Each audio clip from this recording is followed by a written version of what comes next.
नमस्कार। Educating people के वाणिज्य अध्ययन केंद्र में आपका स्वागत है। आज हम पढ़ने जा रहे हैं व्यापारिक कार्यालय के कार्य।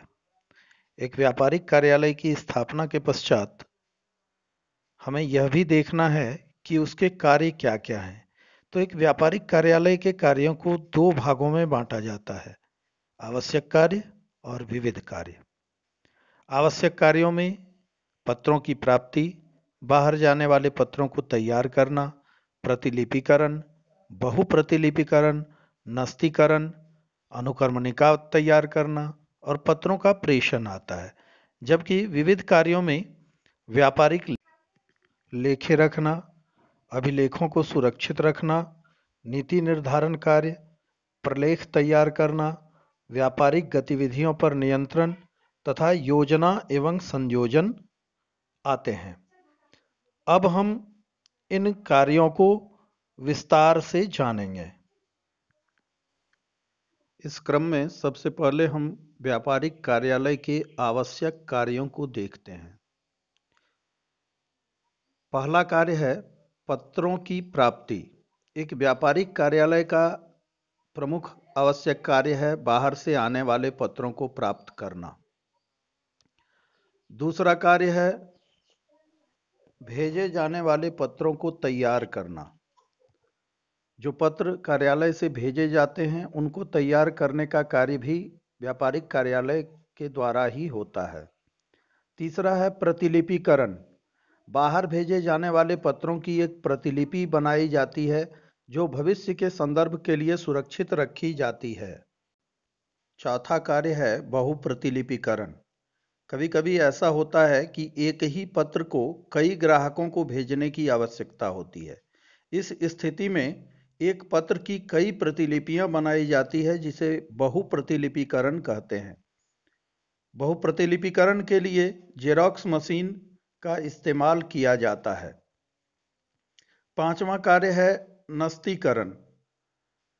नस्तीकरण अर्थात फाइलिंग।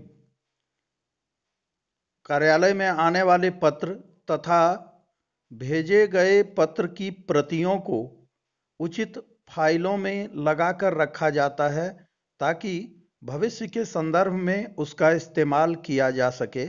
इसे नस्तीकरण कहते हैं। छठा कार्य है अनुक्रमणिका तैयार करना यानी कि इंडेक्सिंग। जो पत्र प्राप्त होते हैं उनको अनुक्रमणिका के रूप में लगाया जाता है, उनकी सूची बनाई जाती है। इसे ही इंडेक्सिंग कहते हैं। और अंतिम आवश्यक कार्य है पत्रों का प्रेषण, अर्थात जो पत्र तैयार किए जाते हैं व्यापारिक कार्यालय के द्वारा उनको भेजना। इसके लिए कई विधियों का प्रयोग किया जाता है। अब हम व्यापारिक कार्यालय के विविध कार्यों की ओर चलते हैं। विविध कार्यों में सबसे पहला है व्यापारिक लेखे रखना। एक व्यापार में प्रतिदिन अनेक लेन देन होते हैं जिनको खाता बही के माध्यम से सुरक्षित रखना आवश्यक होता है।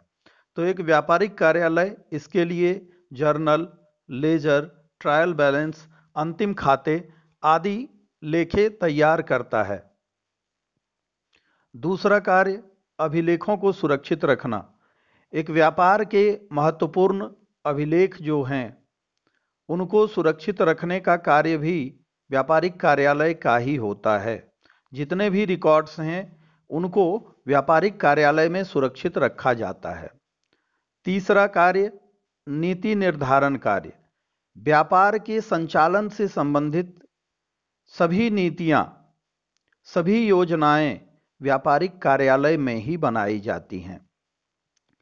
एक व्यापारिक कार्यालय व्यापार को बढ़ाने से संबंधित, बिक्री को बढ़ाने से संबंधित सारी नीतियों का निर्धारण करता है। यह कर्मचारियों की संख्या, उनके कार्य विभाजन का भी निर्धारण करता है। चौथा कार्य है प्रलेखों को तैयार करना। एक व्यापारिक कार्यालय के जितने भी महत्वपूर्ण प्रलेख हैं जैसे आयकर विवरणी, वाणिज्य कर विवरणी, इन सब को तैयार करने का कार्य व्यापारिक कार्यालय करता है। पांचवा, व्यापारिक गतिविधियों पर नियंत्रण। व्यापार से संबंधित जितनी भी गतिविधियां हैं, क्रय विक्रय, पत्र व्यवहार, इन सब पर नियंत्रण का कार्य व्यापारिक कार्यालय ही करता है। और छठा है योजना एवं संयोजन। विभिन्न विभागों हेतु योजना बनाना और व्यापार के विभिन्न विभागों में संयोजन स्थापित करना व्यापारिक कार्यालय का ही महत्वपूर्ण कार्य होता है। एक व्यापारिक कार्यालय में व्यवसाय से संबंधित, व्यापार से संबंधित सभी प्रकार की योजनाएं बनाई जाती हैं, चाहे वह बिक्री से संबंधित योजना हो या विज्ञापन देने से संबंधित योजना हो। और इसके साथ ही साथ विभिन्न विभागों में संयोजन का कार्य भी किया जाता है। अब हम बात करेंगे कार्यालय संगठन की, अर्थात कार्यालय का संगठन। तो सबसे पहले हम लोग देखते हैं कि संगठन क्या है। संगठन दो शब्दों से मिलकर बना है, सम जोड़ गठन, अर्थात एक साथ जुड़ना। यहाँ पर एक प्रसिद्ध अर्थशास्त्री L.H. हेने ने संगठन को परिभाषित करते हुए कहा है कि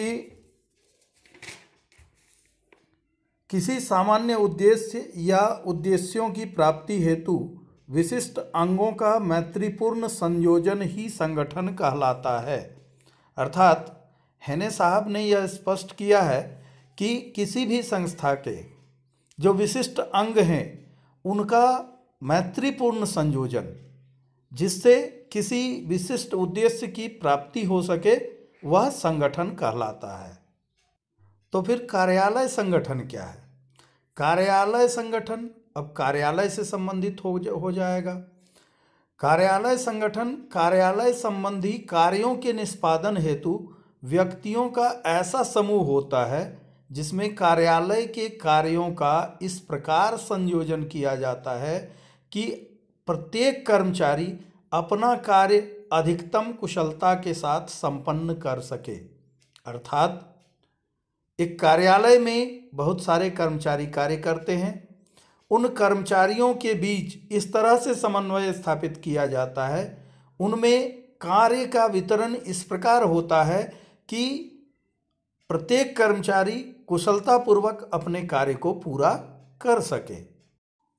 अब हम कार्यालय संगठन के सिद्धांतों की बात करेंगे कि आखिर किन बातों पर विचार करते हैं हम कार्यालय संगठन बनाने के पहले।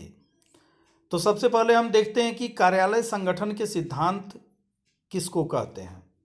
वैसे तत्व जिनके आधार पर कार्यालय संगठन की रचना होती है कार्यालय संगठन के सिद्धांत कहलाते हैं। यानी कुछ ऐसे तत्व हैं जिनके आधार पर हम कार्यालय संगठन बनाते हैं और यही तत्व कार्यालय संगठन के सिद्धांत कहलाते हैं। यहाँ पर एक प्रसिद्ध अर्थशास्त्री F.L. ब्रिज ने इन सिद्धांतों की आवश्यकता पर जोर देते हुए कहा है कि यदि किसी संगठन की संरचना के लिए किसी व्यवस्थित विधि का होना आवश्यक है तो कुछ सर्वमान्य सिद्धांत भी अवश्य होने चाहिए।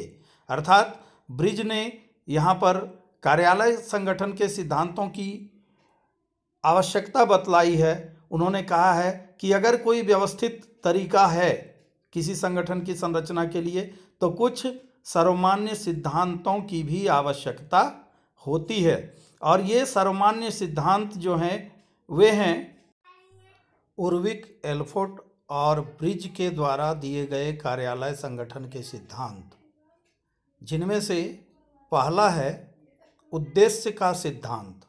अर्थात कार्यालय का संगठन व्यापार के उद्देश्य के अनुसार होना चाहिए। दूसरा है समन्वय का सिद्धांत, अर्थात व्यापार के सभी विभागों में समन्वय स्थापित होना चाहिए। तीसरा है लोच का सिद्धांत, अर्थात संगठन ऐसा होना चाहिए जिसमें सरलतापूर्वक परिवर्तन किया जा सके। व्याख्या का सिद्धांत अर्थात सभी कर्मचारियों के कर्तव्य का, दायित्व का, अधिकार का स्पष्ट निर्धारण होना चाहिए। निरंतरता का सिद्धांत अर्थात कार्यालय का संगठन ऐसा होना चाहिए कि कार्यालय का कार्य निरंतर सुचारू रूप से चलता रहे। विशिष्टीकरण का सिद्धांत अर्थात कर्मचारियों को उनकी योग्यता एवं उनकी रुचि के अनुसार कार्य दिया जाए ताकि वह कुशलतापूर्वक अपने कार्य को संपन्न कर सकें। संतुलन का सिद्धांत अर्थात कर्मचारियों के बीच कार्य के विभाजन में एक संतुलन होना चाहिए। विभाजन इस प्रकार होना चाहिए कि किसी एक का कार्य दूसरे के कार्य को बाधित न करे। संप्रेषण का सिद्धांत अर्थात शीघ्रता और पूर्णता के साथ सूचनाओं का एक विभाग से दूसरे विभाग में संप्रेषण हो सके। अधिकार का सिद्धांत जब किसी कर्मचारी को कोई दायित्व दिया जाता है तो उसकी पूर्ति के लिए उन्हें कुछ अधिकारों की आवश्यकता होती है, इसलिए उन्हें वह अधिकार भी दिए जाने चाहिए। और अंतिम सिद्धांत है उत्तरदायित्व का सिद्धांत अर्थात किस कार्य का उत्तरदायित्व किस कर्मचारी के ऊपर होगा यह स्पष्ट रूप से निर्धारित होना चाहिए। इस प्रकार ये उर्विक, एल्फोर्ड और बीटी के द्वारा दिए गए सर्वमान्य सर्वप्रमुख 10 सिद्धांत हैं कार्यालय संगठन के, जिनके आधार पर कार्यालय संगठन की स्थापना की जाती है और व्यापारिक कार्यालय का कार्य सुचारू रूप से चलता है।